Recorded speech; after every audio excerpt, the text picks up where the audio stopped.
So those, like I said, and I know that you know that because you are the best audience. And you know what? I'm going to squeeze that in because we have a guest today who also has an incredible audience that she just expanded. But look, before I get there, if you just landed here today because you're like, mission accepted sounds cool. What's this all about? Well, you're gonna it's gonna double down to you today because not only is that our mandate, but it's also Julie's mandate as well. But listen, if you're here, this is about accepting the mission. What did you do? What do you want to do? How did it happen for you? Right? Was your back against the wall? Did you go, I surrender? How many people have said, I surrender?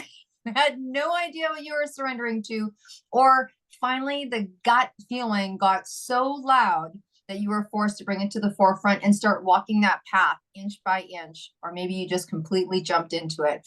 That the stories, I mean, as funny as they are and inspiring as they are actually someone's life. These people come on here and they're like, this actually happened to them.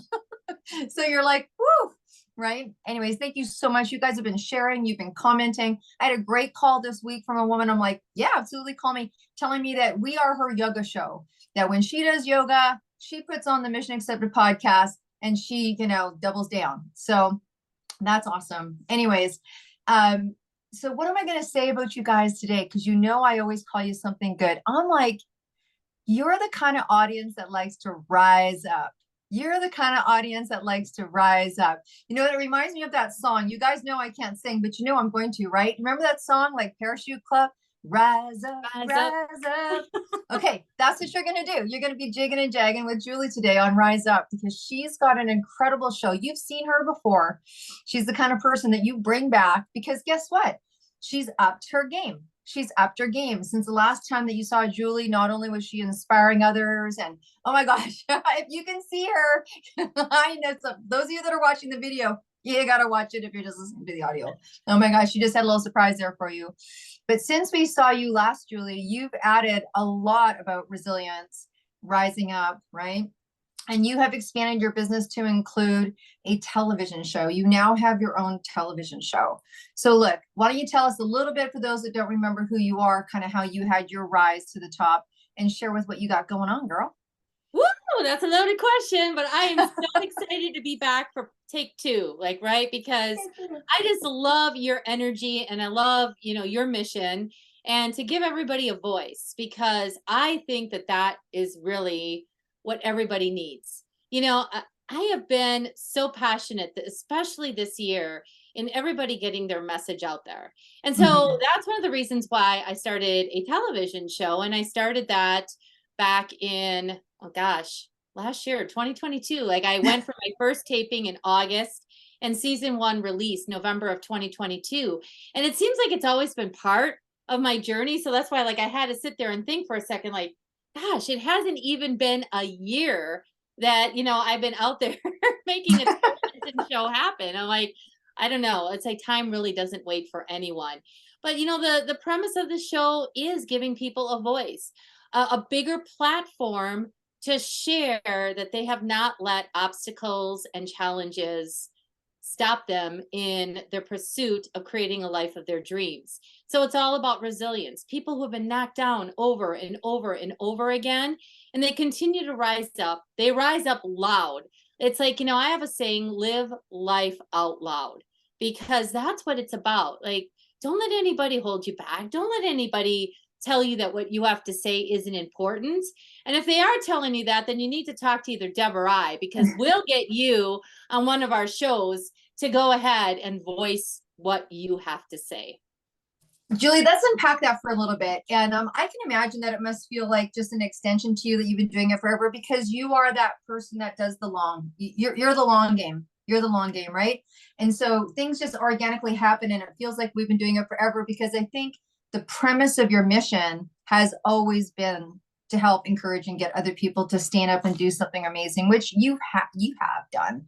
But let's unpack that a little bit. So when other people tell us, or other people make impression, or our community or environment around us hasn't let us rise up, right?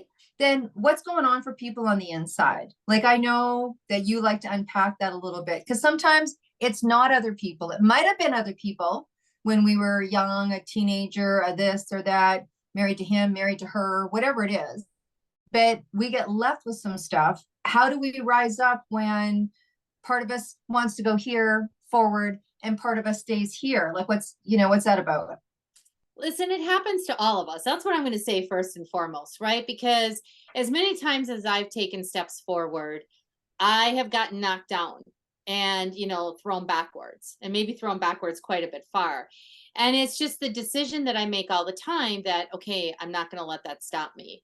And I call it stinking thinking, is what I call it, right? Like, we let these stories that we somehow believe about ourselves become part of who we are, right? So a lot of times when I talk to people, if you ever see the word belief, BELIEF, right? And I always ask people, okay, what's the word you see within belief? I get B, I get, like all kinds of words that people see. But the one word that they often miss is the word lie. LIE. See, Mm. beliefs are lies that we have told ourselves and we believe them to be true. See, we believe them to be true. So something happens to us as we're growing up, and then we believe that about ourselves. And then somehow we start attracting all these other instances in our lives. And it's not somehow, it's our subconscious. Our subconscious all of a sudden is designed to protect us. So it starts finding stories and situations to make that set in stone. So what do I mean by that? Okay. So when I was younger, I was told by my father, if you're going to cry, I'll give you something to cry about. And he believed in, spanking, right? And so, like, if I knew that if I cried, I was going to get it even worse. And so, to me, I didn't know this at the time, but it taught me that crying is a sign of weakness and don't cry to show your emotions. So, what did that lead to? It led to two failed marriages because every time that I was about to get into a situation where I was going to get emotional, I would shut down. So my ex-husbands, they didn't know how I was feeling. And then all of a sudden I would explode and they're like, "What is going on? You've been telling me everything is fine." But it wasn't, because I wasn't sharing my true emotions. The other thing that it did, and I'm thoroughly convinced of this, it led me into a law enforcement field. It led me into that field because you have to be stoic. Like, you cannot show your emotions in law enforcement. And I was a great police officer and I learned a lot of lessons from that I now carry with me today. That wasn't what I was designed to do. That wasn't my purpose in life, but I was drawn to that profession to keep that belief, within me Mm-hmm. there. Don't cry, because that is a sign of weakness.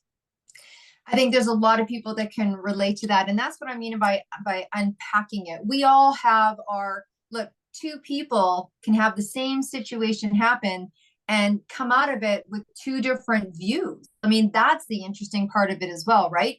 Someone can have something and it doesn't feel like trauma. That thing can happen to someone else and it traumatizes them forever and changes their future. One of the biggest aha moments that I had of that was when me and my brother had a conversation about what it was like to live in the same house. He was talking and I literally out of my mouth I go, where were you living? Like, where were you living? Like, what are you talking about? And so I told him my perspective and he's like, I don't think so. And so it was very interesting that two people in the same house could even have two completely different, ways of viewing it and going off into the world. And as much as my brother and I lived in the same house and we have some similarities like comedy and how, what we like to do, St. Jerry Lewis, we live two very different lives. Very interesting, right? Well, So yeah, and just to that point, my brother and I are very different as well. We're really good friends.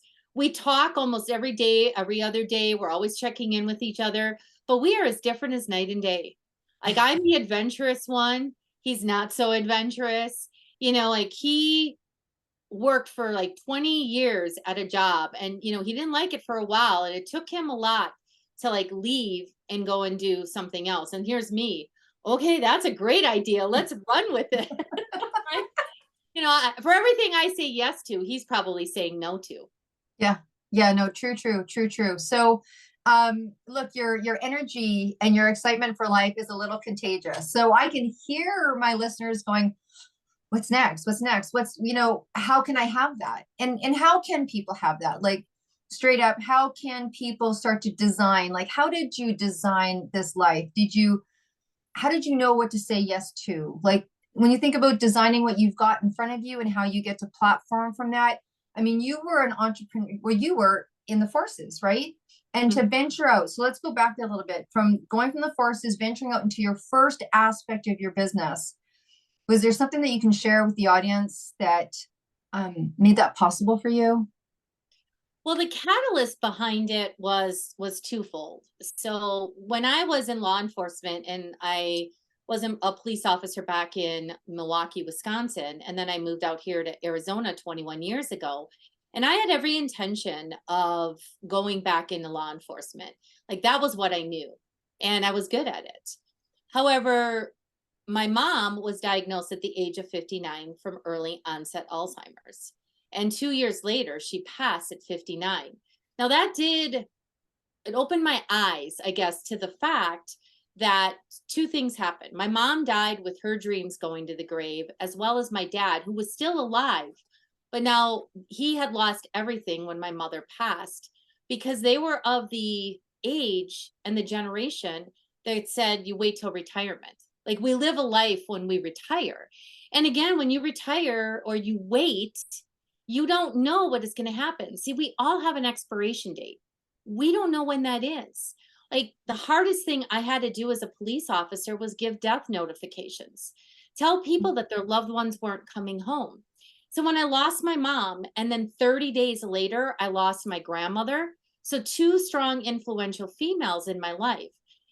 I dropped down into depression. I had to go on antidepressants, but I was very clear on one thing. I was not dying with my dreams going to the grave. And what was I going to do? And see, we don't do this journey alone. And if you're out there thinking like you can do this alone or make these decisions alone, the one thing I will tell you is you got to find a tribe. You have to find a group of people to link arms with and go for it. It didn't happen for me overnight. I still don't have it all figured out, quite honestly. But I've started to overcome a lot of the fears. And the belief in myself now is so strong, but it didn't start that way. Like I've been on this entrepreneurial journey for 20 years. And so if you're listening to me now, sometimes people see people, and whether or not it's you, Deb, it's me, it's celebrities, people think that like success is overnight, and it's not. It's not a destination, and it's a journey. And I know it's an overused cliche, but it's really the case because I have setbacks all the time. I've just learned to deal with those setbacks quicker because of all of like the classes and the learning. I'm a lifelong learner. Everything that I've done has led me to this point, and I continue to learn and I continue to grow. And I have coaches and I have an amazing tribe of people that help lift me up when I maybe, fallen down. Mm-hmm. I mean, touche. And I think that when people don't have, I think what can make people upset or feel like they don't have it yet is the time frame. So really, thank you so much for sharing that it's been a 20-year journey. Because most of us, when you talk about overnight success, I think people are tolerant around 2-3 years. And when's right? Okay, right? I mean, and I relate. Like, sometimes I start things and do things, and I'm like, I even to this day, after 30 years, think, God, that should happen a little quicker. But there's an inside person that knows that just, walk the path, listen to your music in the morning and your stuff, and just, put one foot in front of the other, sister. But I think people, look, I've said this, in the newness of you guys taking your mission, right? There's an exhilaration that's addicting. It is so great. It is so exhilarating. And I think that's why we continue to change and add to our business, because there's a zest that happens with newness. But when you get to that place where you're in the trudge, like you're breaking your belief systems, you're changing neuronal pathways, you're looking at other people that you don't think are going through the inside journey. I always say, don't compare your outsides to other people's insides. You have no idea what everybody goes through. And so I always say the messages sometimes that we share on these shows is not for the new person as much as it is for the, like I say, the trudge person, when you're kind of in it and because we want to get to that next level, which means when you say that, then you start to get tested a little bit, stay through the tests. And I know that when you share that there's been definitely some tests. Well, there have been. And like because I really truly have as my number one value integrity. Like walk the walk and talk the talk. I do not like help, coach anybody on something that I myself have not done or I'm not willing to do. Like that is really key to me. And I remember, so in November of 2021, my husband and I were at a wedding and he had a massive seizure and actually died. The paramedics were called, he was resuscitated, he spent 5 days in the hospital. And it was only about 10 days before I was going to release my first book, Stop Waiting, Start Living. And I had a choice, a big choice, because like I was dealing with a lot of medical stuff. Like I didn't know what was going to happen. I was stressed to the max. And I got a call from my publisher and she said, "Do you want to put this on hold?" And it didn't take me long to make the decision. And the decision was no. Like, this is something that I've been doing. And if I'm going to put a book out that says stop waiting, start living, I had to follow my own advice. Like, I had to, for the integrity of myself, the book, and everything else, plus not even knowing what was going to happen with my husband, but I knew he would want me to do the same because this had been a big goal of mine. See, I didn't ever believe that I was a writer. I didn't believe Mm. that I had something to say that people were going to want to read. But like when I had finally the courage to put my book together and put my book out there, I was like, I'm not doing anything at this moment that's going to stop that, because I really believe that God, the universe, whatever you believe in, right, will still throw obstacles even at the last minute to see if you're really truly clear on the path that you are pursuing.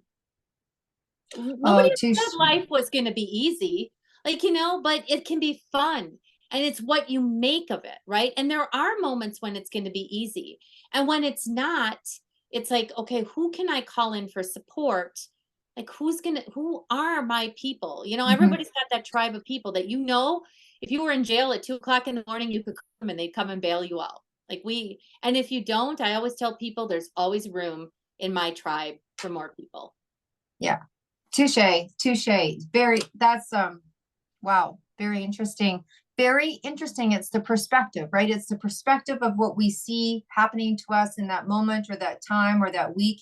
It's how we're choosing to look at it. And I love that you say that sometimes, I mean, right before you make that change or you've made that change, and it's like right before the performance, right before the TV show, right before the red light goes on, right before you get ready to go onto the plane, right before, and that stinking thinking or that test can happen. I remember listening to Brene Brown talk about the first time she was on her way to go see Oprah, and she got into the plane and she could barely get into the plane, and I shouldn't leave my son, and all the things that she went through till she got on the plane. And then she got on the plane and maybe I shouldn't, and blah blah blah, and the plane's running late, and this is a sign. And she literally called her husband and said, "This is it. I know it. I'm gonna die. I'm gonna die. I'm gonna die on this plane on my way to see Oprah. I'm going to die. The plane's never going to make it. And I should be home picking up Timmy or Tommy or whatever it was." Right. And he's like, "You're crazy." And she was so crazy that the person sitting beside her said to her, do you want a drink? Like, would you like me to get you a drink? And the plane hadn't even gone off the tarmac. Yeah, right. I mean, here she is just about to go do whatever it is that one does when they go meet Oprah. And she was like convinced, having a meltdown on the plane, so that a stranger said, "Would you like some alcohol?" Right. That story reminds me of. But look, if you guys, if you haven't heard Julie before, and I think you're getting a sense of Julie, she's going to come speak, and you guys already know about the stand up, speak up, show up. And she's going to be speaking on stage very soon at that. She's also going to be in the book, the 262 Mission book. She has a TV show. You have your own podcast. Look, speaking to the degree that you speak, and with the proficiency and profoundness of what you say, what would you say to someone that has not or wants to speak, get onto their first kind of stages? I mean, you're out there, girl. You're out there. And what do you go through before you get out there? What can they do to be more comfortable being seen? Couple of things like, dropped in as you were asking me that question. First and foremost, ask. Ask for what you want. If you don't ask, you don't get. And if you don't know the path that you are to take, there are so many people that have gone before you that will help you. I mentor people on speaking all the time. And, when it comes to speaking, I often tell people, especially with their audience, your audience doesn't know what they don't know. Like, you're the expert on that message, and it can only be delivered by you. So whatever you say is going to be perfect in that moment. And I know for introverts, you're like, oh my God, this woman is crazy. Cause I break into a sweat just at the thought of like talking in front of an audience, right? But it's taking the first step. It's always about taking action. Mel Robbins wrote a book, and I'm sure that you know it. It's like, the 5-second rule, right? A thought comes into your mind. You have less than 5 seconds to act upon that. Otherwise, it's just a passing thought. It's all about taking the action. It's stepping into the fear, right? I mean, it's not an easy place to be, again, but like often I tell people, go to worst case scenario. Like, what's the worst case scenario that can happen? And if it's not death, because they say that public speaking is like the number one fear. Come on, it's really death. It's like, but if it's not death, then like just, find somebody that's going to help you to figure it out. There are so many people out there. There's so much free information. There's so much free content. And there are so many people like you, Deb, like me, that have a heart to help and serve. We're not going to give it away forever. But at the same token, too, it's like, just reach out. I've always got at least 30 minutes, to give to you to see, all the different ideas, all the different things that you can, do. See, because that's the problem. And I love these glasses too, right? Yeah, I do. You guys that are listening to audio, you've got to tune into this. Yeah, just get some groove. All right. So the reason I'm known for my googly-eyed glasses, and because it's not only fun, but it makes a point. See, we all have a perspective, right? And we're so stuck in our perceptions and our blinders. And there are people out there like Deb, myself, other coaches, other experts that are able to look at you from a 360-degree view. We're able to see things for you that's not possible. I always have like a million solutions for any given problem. There's an infinite amount of solutions for anything you're facing. And that's why, again, I get on this bandwagon about people sharing their story, because there is somebody out there listening and saying to themselves, oh, that's great for everybody but me. Like there is no one for me. Trust me. Everybody has like somebody's out there. We've all been through something. Like, I am, almost 15 months into sobriety, right? Like, I have lived a life where, a lot of things that happen that I'm not too proud of always happened when I was drinking. And so when I made the decision for me that it was the best, I wanted to be the best version of me, that meant leaving alcohol behind. And it's been the best decision that I've ever made, right? However, it's like, so if you're listening in, yes, I'm an alcoholic, right? And so there are other people out there listening thinking that they're the only one. We all have demons, we all have baggage, we all have something hidden in our closet. So it's like, that's why I get passionate about being an open book, sharing what it is. So like, if you're out there listening, like you'll have at least one person, me, Julie Jones, is in your corner. We're not alone in this journey. We were not designed to be alone in this journey. And I really can't stress that enough, because I really have heard the message loud and clear this year. It's connection over content. We lost so much during the pandemic, and people are craving, like really craving the idea of like how to connect more heart to heart, not surface. Like, let's really get into some deep, discussions and deep relationships and stop doing everything so surfacely. Yeah, touche. And like when you say 360 degrees, I've been doing a lot of Mom Knows Best lately, because my son's 19 and launching his first company. And he did his first TV live interview.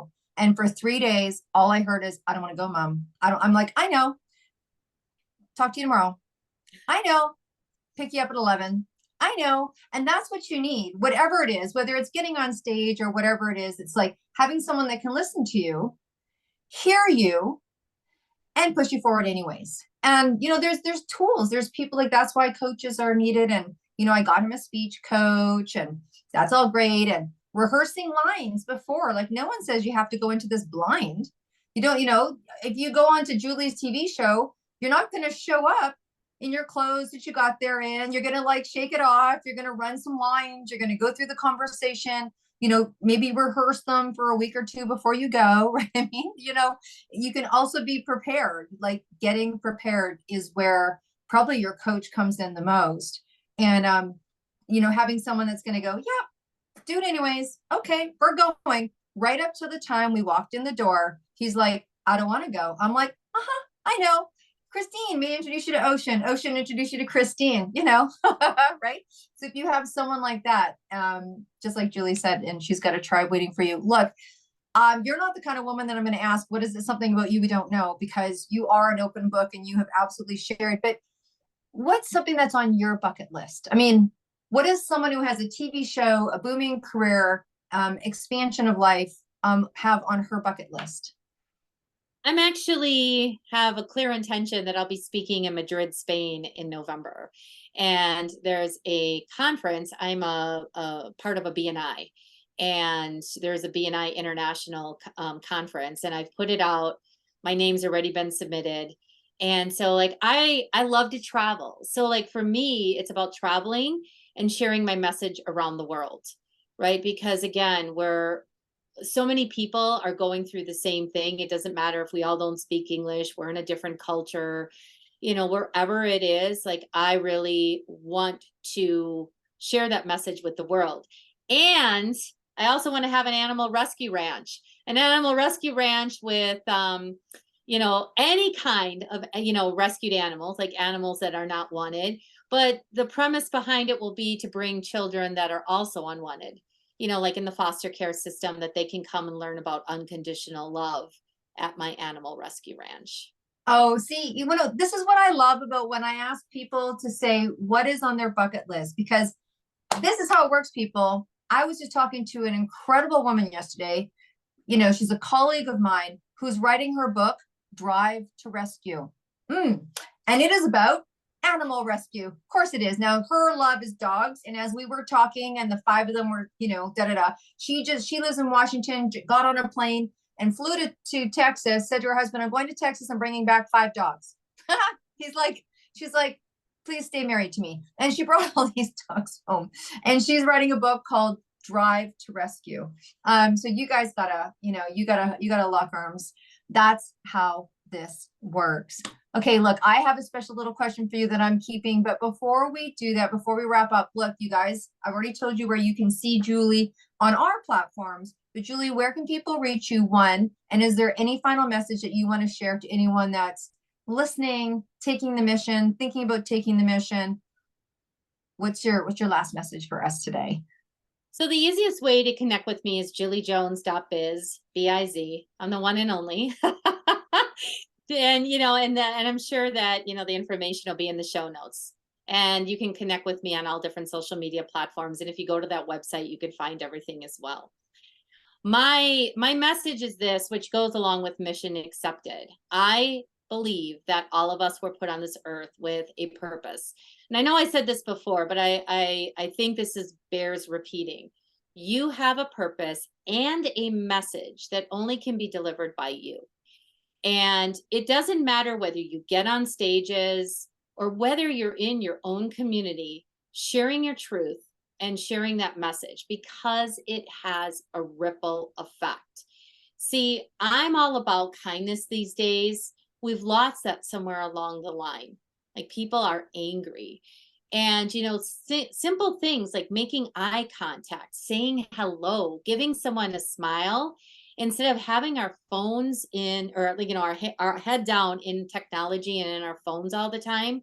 Like, just put technology away for a while and see how you can connect again, heart to heart. Don't be afraid to share your message. You know, like even if you only say it once, you don't know how many people it's going to impact. And you may never know, but someday you will. Very cool. Okay, girl, we're gonna hold that thought for you about going and being on stage at the International BNI Conference, November 2023, Italy, right? Spain. Spain. Okay, Spain. Yeah. Spain. Hola, hola, hola. Okay, so here's my last question. So your second trip is you're on your way to a desert island. It's you and you got one suitcase, and that's it, girl. Off you go. Now, in that suitcase, you're going to pack one album. What is the album you take with you that you could not imagine not listening to for the rest of your days? Well, that's a really good question. And I'm going to go with, just because it brings back a lot of memories, Bon Jovi's first album. And the reason for that is that I bugged my parents so much. You know, like I had heard it at my cousin's house. I fell in love with it. Like that was all I could talk about at that time that I wanted for a Christmas gift. And I was so excited when I opened it up and I got that album. And to this day, right now, like when I got myself, you know, record players kind of came back and I got myself a little record player in the house. The first album that I got myself again was the Bon Jovi one. Nice. That's incredible. That's incredible. I mean, I'm a vinyl fan. You know, I love music, and we're doing this walk across Ireland to raise money for the music community because, man, that vibration heals. That vibration heals. Look, I want to say thank you for coming on. I don't want you to hang up yet. I got something special for you after the show. Look, you guys, you are amazing. You know the deal. You know, you call, you share, you rock out this show, and we're so grateful because you already heard Julie's message, but by doing that, you share the word, and we're so grateful for that. If you want to be where Julie is, you know, deb@debdrummond.com. This is not difficult, people. You can contact, you can be where she is, and you can be sharing exactly what she was sharing about, and that's your message. So just reach out and come on the show. We have the largest International Women's Day event going on. We have 22 summits. It is for women and men.